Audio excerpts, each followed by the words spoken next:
పరిశుద్ధుడా, మహోన్నతుడా, సర్వశక్తిమంతుడా, గొప్ప దైవానికి వందనాలు, స్తుతులు, స్తోత్రాలు చెల్లిస్తున్నాం ప్రభువా.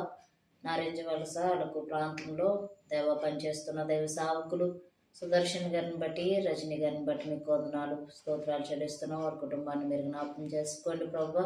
అయ్యా, వారికి మీరు అనుగ్రహించిన బేతెల్ క్రిస్టియన్ ఫెలోషిప్ పరిచయను బట్టి మీకు స్తోత్రాలు.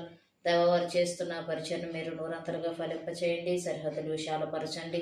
సంఘాన్ని మీరు జ్ఞాపకం చేసుకోండి. సంఘంలో ఉన్న యవన బిడ్డలను మీరు జ్ఞాపకం చేసుకోండి ప్రభువా. ఉద్యోగాల కొరకు, వివాహాల కొరకు ఎదురు చూస్తున్న బిడ్డలకు అయ్యా మీరే ఉద్యోగాలు, వివాహాలు మీరు జరిగించమని వేడుకొంచున్నాను. అయ్యా, గర్భఫలం కొరకు ఎదురు చూస్తున్న బిడ్డలకు ప్రభువా అయ్యా మీరే గర్భఫలాన్ని అనుగ్రహించమని వేడుకొంచున్నాను ప్రభువా. నీకు స్తోత్రాలు. కుటుంబాన్ని మీరు జ్ఞాపకం చేసుకోండి, బలపరచండి. కుటుంబంలో ప్రతి ఒక్క వ్యక్తిని మీరు దర్శించండి, ఆరోగ్యాలతో నింపండి. సహవాసాన్ని నాయన, వారి సహవాసాన్ని, వారి సేవను, కుటుంబాన్ని చేతులకు అప్పగిస్తూ యేసు నామమున అడుగుతున్నాం తండ్రి, ఆమేన్.